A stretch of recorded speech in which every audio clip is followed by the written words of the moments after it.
2023년 1월 18일 수요일 경제뉴스 모닝 브리핑을 시작하겠습니다.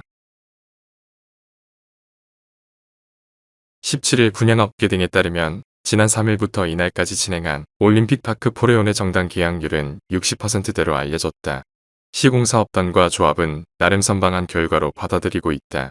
한 시공사업단 관계자는 청약 경쟁률이 나올 때만 해도 계약률이 50%도 넘지 못할 것이란 관측이 지배적이었다며 예비 당첨자 계약까지 더해지면 최종 계약률은 90%를 무난히 달성할 것이라고 말했다. 올림픽파크 포레온의 정당 계약률이 70% 가까이 나올 수 있었던 것은 정부의 규제 완화 영향이 컸던 것으로 보인다. 다만 일각에서는 정부가 모든 규제를 푼 것에 비하면 기대보다 계약률이 저조하다는 평가도 나온다.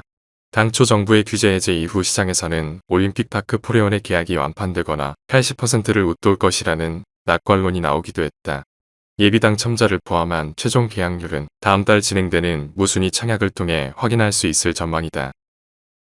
다음 뉴스 17일 관련 업계에 따르면 최근 자동차 할부 금리가 급등하면서 계약을 취소하는 사례가 이전보다 크게 늘어난 것으로 전해졌다. 제네시스 GV80의 경우 작년에는 계약 후 30개월을 기다려야 차량을 인도받을 수 있다고 안내했지만 이달 들어선 18개월로 1년가량 단축됐다. 차량용 반도체 수급난이 개선된 영향도 있지만 자동차 할부 금리가 급등하면서 구매를 포기하는 사례가 늘어난 탓이다.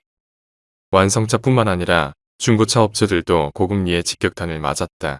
카이지우 데이터 연구소에 따르면 지난달 중고차 등록 대수는 28만 5,976대에 그쳐 전년 동월 대비 14.4%에 급감했다.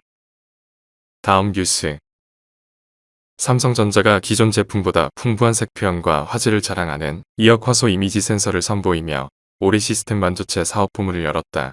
업계에선 갤럭시 스마트폰 차기 모델의 적용 가능성을 점치고 있어 애플 아이폰에 탑재되며 시장 1위를 독주하고 있는 소니를 맹추격할 것으로 전망된다. 고화질 이미지 센서 시장은 4차 산업혁명에 따라 더욱 커질 것으로 전망된다. 다음 뉴스 17일 조선업계에 따르면 조선 3사는 이번 주부터 카타르 에너지와 2차 물량 수주 협상을 시작했다. 업계 관계자는 카타르 측과 2차 물량에 대한 얘기를 시작해 협상이 진행 중이라며 카타르에서 LNG 운반선의 최신 사양 적용을 요구하고 있어 이를 반영할 경우 성가 상승이 불가피해 논의가 필요한 상황이라고 밝혔다. 한국조선해양 관계자는 LNG 운반선 발주 문의가 연초부터 이어지고 있다며 올해 LNG 운반선 등 친환경 구부가 가치 선박 수주에 집중해 수익성 강화에 힘쓸 것이라고 밝혔다. 다음 뉴스 마스크 전면 해제가 초읽기에 들어가면서 기업들도 분주해지고 있다. 작업 현장에 대한 지침 변화와 전시장 등에 대한 안내문 손질을 비롯해 오프라인 마케팅 행사도 준비 중이다. 코로나19 타격이 컸던 유통 항공업계는 실내 마스크 전면 해제에 대한 기대감이 더욱 크다. 기업별로 다양한 프로모션이 진행될 계획이다. 가전업계는 전시장 운영 활성화를 기대하면서 할인 행사 등을 검토 중이다. 한편 은행권의 단축된 영업시간도 정상화될 것이라는 기대가 높다. 다음 뉴스 17일 한국거래소에 따르면 거래소는 25일부터 유가증권, 코스닥 코넥스 주식 선물 시장 호가 가격 단위를 변경한다. 2010년 이후 13년 만이다.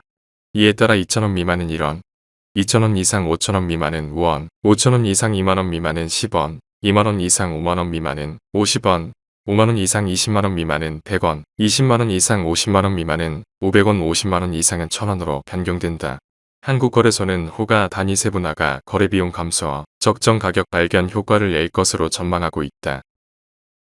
다음 뉴스 17일 이온게이자이 신문은 일본 정부가 모바일 앱을 통해 일본에서 소비되는 해외 게임에 대한 소비세 징수 강화를 검토하고 있다고 보도했다. 해외 모바일 게임 업체는 규모가 작은 곳이 많아 일본 내 법인을 두지 않다 보니 소비세 징수가 쉽지 않다. 이에 일본 세무당국은 해외 모바일 게임사와 소비자 사이에 위치한 애플, 구글 등 플랫폼 기업에 대신 세금을 징수해 납부하도록 강제하는 방안을 모색 중이다. 니케이에 따르면 일본 시장에서 광고 수입을 포함한 앱 분야 매출액은 2021년 3조 9천억 엔으로 이 가운데 게임이 70%를 차지하고 있다. 다음 뉴스 하나은행이 고시한 1월 17일 오후 11시 36분 원달러 환율은 1240원입니다. 시청해주셔서 감사합니다. 더 좋은 영상을 위해 구독, 좋아요 부탁드립니다.